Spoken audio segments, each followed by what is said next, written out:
Selamat datang di Puisiku Diary. Di tempat ini, kata berubah menjadi kisah, dan setiap kisah menyimpan rahasia yang tak semua orang berani dengar. Tentang mereka yang tak terlihat, namun selalu mengintai. Selamat mendengarkan alur ceritanya.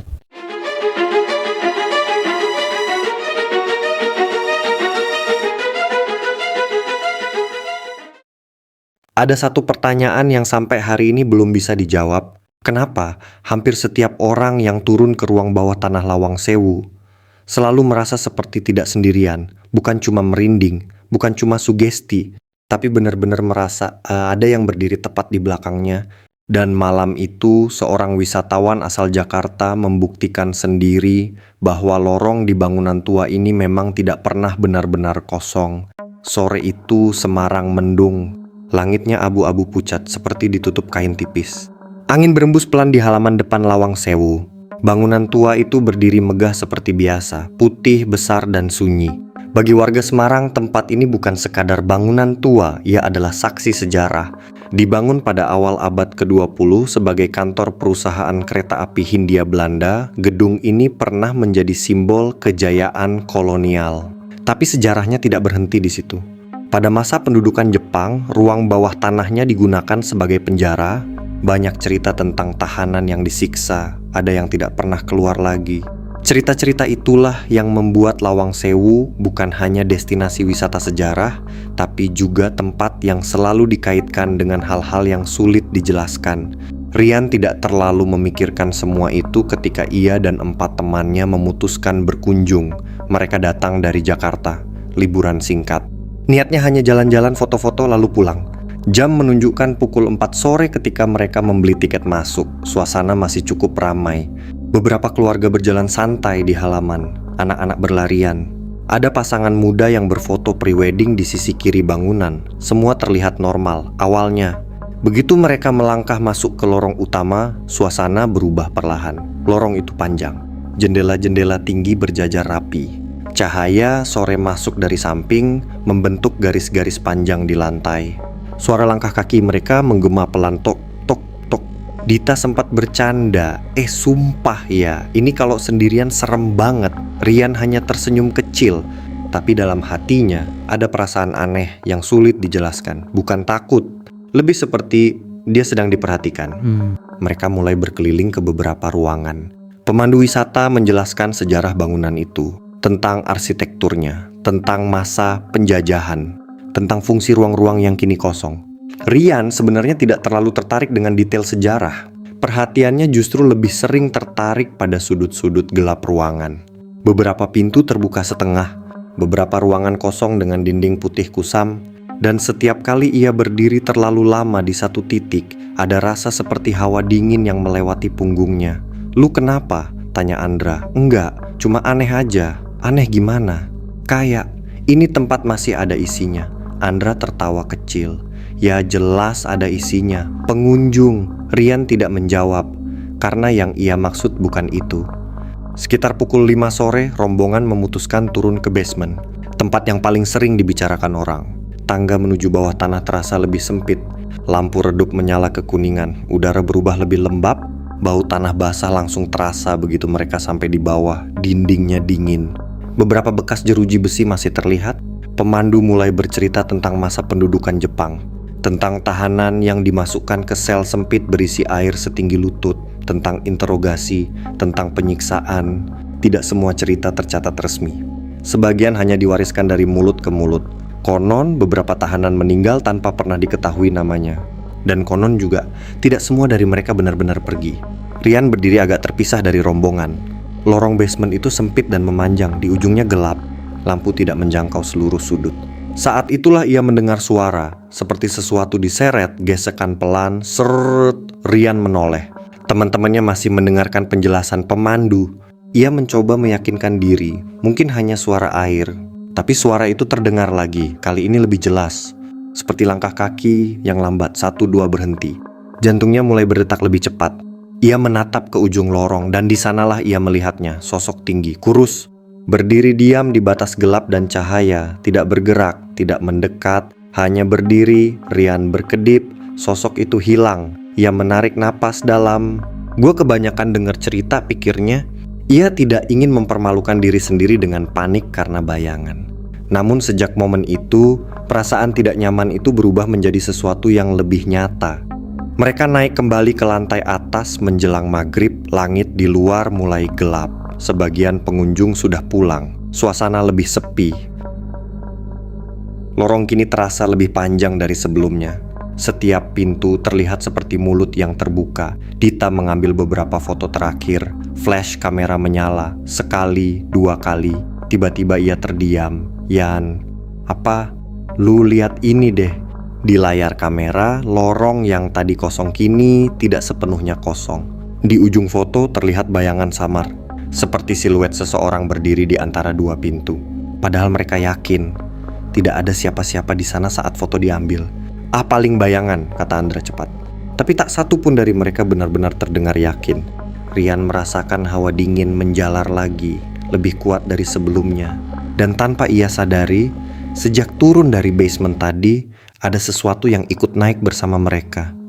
Di luar, azan maghrib terdengar dari kejauhan. Angin bertiup sedikit lebih kencang, bangunan tua itu kembali sunyi. Tapi bagi Rian, kesunyian itu bukan lagi kosong. Ia merasa sedang dihitung, sedang diperhatikan. Dan ia belum tahu bahwa apa yang ia lihat di basement tadi bukan halusinasi. Itu baru awal, karena malam belum benar-benar turun. Dan Lawang Sewu belum selesai menunjukkan siapa saja yang masih tinggal di dalamnya.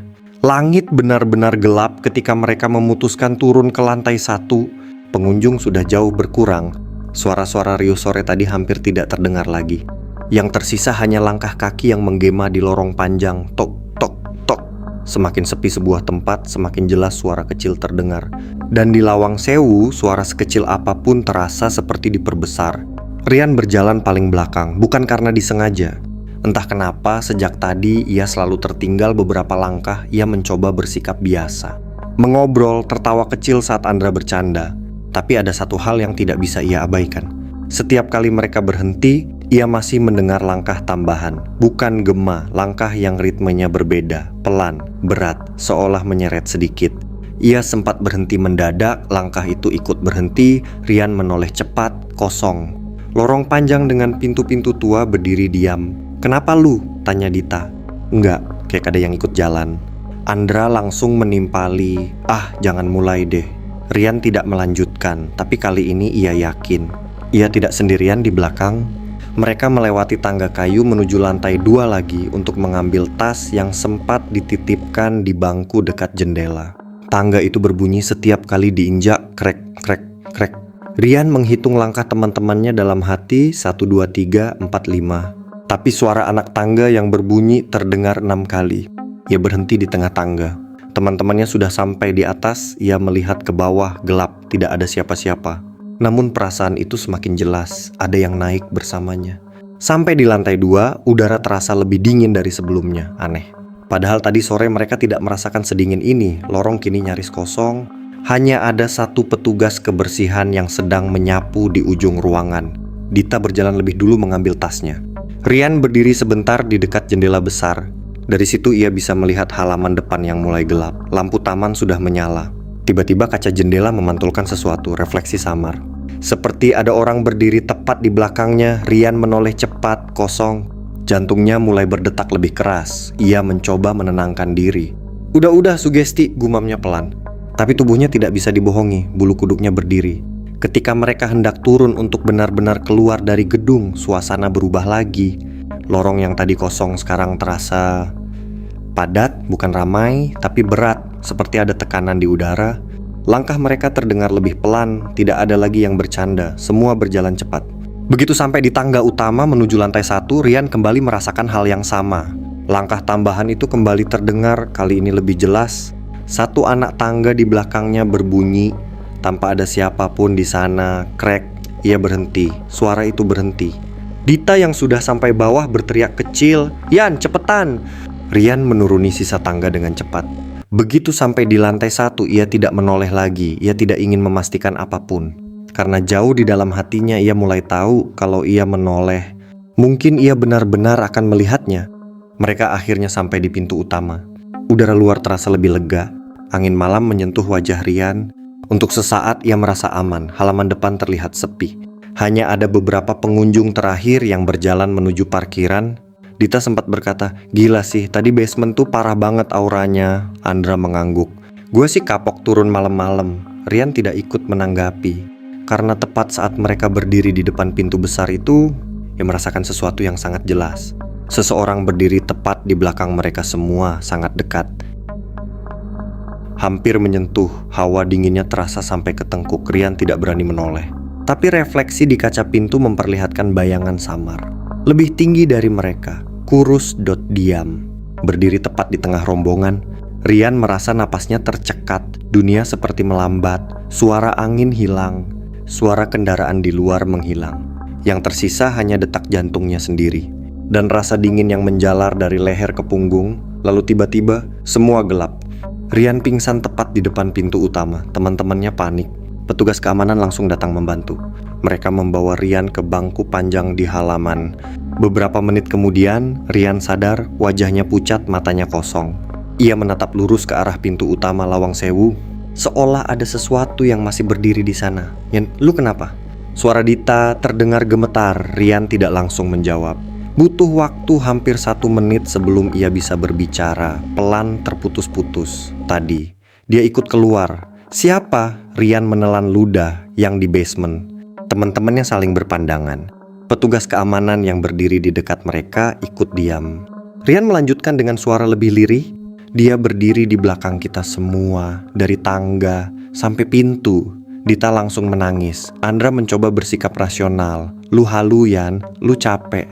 Tapi petugas keamanan tiba-tiba angkat bicara. "Mas lihat apa tadi?" Rian menoleh. Sosok tinggi, kurus, diam aja. Petugas itu terdiam beberapa detik, lalu berkata pelan, "Basement memang sering begitu, Mas." Jawaban itu tidak terdengar seperti candaan, tidak juga seperti upaya menenangkan, lebih seperti pengakuan. Malam itu mereka langsung pulang ke hotel. Rian tidak banyak bicara selama perjalanan. Ia hanya diam memandang jendela mobil. Tapi cerita tidak berhenti di sana. Karena setelah kejadian itu, ada satu hal yang membuat mereka semakin yakin bahwa apapun yang mengikuti mereka keluar dari Lawang Sewu malam itu belum benar-benar selesai, dan mungkin tidak pernah berniat hanya tinggal di dalam gedung itu saja. Perjalanan kembali ke hotel terasa lebih lama dari biasanya. Padahal jaraknya tidak sampai 15 menit. Tidak ada yang memutar musik, tidak ada yang bercanda. Rian duduk di kursi belakang menatap keluar jendela mobil. Lampu jalan memantul di kaca, menciptakan bayangan samar di wajahnya sendiri. Beberapa kali ia seperti melihat sesuatu bergerak di refleksi kaca. Setiap kali ia menoleh cepat, kosong. Andra yang menyetir akhirnya memecah keheningan. "Yan, lu masih pusing?" Rian menggeleng pelan. "Enggak," jawabannya singkat. Terlalu singkat. Sampai di hotel, mereka masuk ke kamar masing-masing. Rian dan Andra satu kamar. Dita dan 2 temannya di kamar sebelah. Jam menunjukkan hampir pukul 11 malam. Normalnya, setelah jalan seharian, orang akan langsung tertidur. Tapi malam itu, rasa lelah tidak langsung datang. Rian duduk di tepi ranjang menatap lantai. Andra keluar kamar mandi sambil mengeringkan rambut. "Udahlah, jangan dipikirin. Tempat begitu emang bikin sugesti." Rian akhirnya bicara pelan. "Lu denger gak tadi di tangga?" "Dengar apa?" "Langkah." Andra terdiam sebentar. "Itu Gema." Rian tidak membantah. Tapi ia tahu apa yang ia dengar bukan Gema. Karena Gema tidak berhenti ketika ia berhenti. Sekitar pukul 12:30 malam, Andra sudah tertidur. Lampu kamar dimatikan. Hanya lampu kecil di sudut ruangan yang menyala redup. Rian masih terjaga. Ia tidak tahu kenapa, tapi ada rasa tidak nyaman yang terus mengganjal. Seperti ada sesuatu yang belum selesai. Tiba-tiba terdengar suara tok pelan. Seperti ada yang mengetuk meja kayu. Rian menoleh, tidak ada apa-apa. Beberapa detik hening. Tok kali ini lebih jelas, bukan dari meja, dari pintu kamar. Rian duduk tegak, ia menunggu. Tidak ada ketukan kedua, mungkin salah dengar, mungkin suara kamar sebelah. Ia menarik napas panjang dan mencoba memejamkan mata. Belum sampai 1 menit, tok-tok 2 kali pelan tepat dari pintu kamar. Rian bangkit pelan, ia tidak langsung membuka pintu. "Dit!" Panggilnya pelan, mengira itu Dita dari kamar sebelah. Tidak ada jawaban. Ia melirik jam di ponsel. Tidak mungkin Dita iseng jam segini. Dengan langkah hati-hati, Rian mendekati pintu. Ia berdiri tepat di depannya. Hening, tidak ada suara napas. Tidak ada bayangan di celah bawah pintu. Perlahan ia membuka lorong hotel kosong, lampu menyala terang sunyi. Rian keluar setengah badan, menoleh kanan kiri, tidak ada siapapun. Tapi ada satu hal yang membuat napasnya berhenti sesaat. Di ujung lorong, lampu berkedip, sekali dua kali, lalu mati sebentar. Saat lampu menyala kembali, Rian merasa seperti melihat siluet berdiri di ujung sana, tinggi, diam, persis seperti yang ia lihat di basement. Rian langsung menutup pintu, tangannya gemetar. Ia membangunkan Andra. "Dra, bangun." Andra membuka mata setengah sadar. "Apa sih? Ada yang ngetok pintu." Andra mendesah kesal, lalu bangkit dan membuka pintu dengan cepat. Lorong kosong. "Mana?" "Barusan." Andra menatap Rian beberapa detik. "Lu ke bawah suasana." Rian ingin percaya itu, benar-benar ingin percaya. Tapi saat Andra menutup pintu kembali, terdengar suara lain. Langkah pelan, bukan di luar, di dalam kamar krek. Seperti ada yang menginjak lantai kayu di dekat jendela. Andra langsung menoleh, kosong. Tirai jendela bergerak sedikit. Padahal AC tidak terlalu kencang dan jendela terkunci rapat. Mereka berdua sekarang terdiam. Suasana kamar berubah. Udara terasa lebih berat, lebih dingin. Rian perlahan berkata, "Dia ikut." Kalimat itu menggantung di udara. Malam itu mereka tidak tidur. Mereka duduk bersandar di kepala ranjang sampai pagi. Setiap beberapa menit terdengar suara kecil, kadang seperti gesekan, kadang seperti langkah, tidak keras, tapi cukup untuk membuat jantung terus waspada. Menjelang subuh, suara itu berhenti, udara terasa normal kembali, dan rasa kantuk datang tiba-tiba seperti tubuh mereka dipaksa istirahat. Keesokan paginya Rian terlihat jauh lebih pucat. Dita bercerita sesuatu yang membuat suasana semakin berat. "Tadi malam gue mimpi," katanya pelan saat sarapan. "Mimpi apa? Ada lorong panjang. Pintu-pintunya kebuka satu-satu. Di ujung lorong ada orang berdiri, tinggi, kurus." Semua langsung menoleh ke Rian. Dita melanjutkan dengan suara gemetar. Dia bilang, "Belum selesai." Rian menunduk. Karena kalimat itu sama persis dengan yang ia dengar sebelum pingsan di depan pintu Lawang Sewu. Kalimat yang ia tidak pernah ceritakan ke siapapun. Beberapa hari setelah kembali ke Jakarta, Rian mulai mengalami mimpi yang sama berulang kali. Lorong panjang, pintu terbuka satu-satu, suara langkah di belakangnya. Dan setiap kali ia mencoba berlari keluar, lorong itu tidak pernah berujung. Ia sempat memeriksakan diri. Secara medis tidak ada apa-apa, hanya stres, hanya sugesti. Tapi sampai hari ini, setiap kali ia melihat foto Lawang Sewu di media sosial, tubuhnya langsung merinding. Karena di salah satu foto yang Dita kirim beberapa hari kemudian, di refleksi kaca pintu utama, terlihat bayangan samar berdiri tepat di belakang mereka, tinggi, kurus, diam. Dan kali ini, posisinya bukan di dalam gedung, tapi sudah berada di luar, seolah memastikan bahwa yang keluar malam itu memang bukan hanya mereka berlima. Banyak orang percaya bangunan tua menyimpan energi.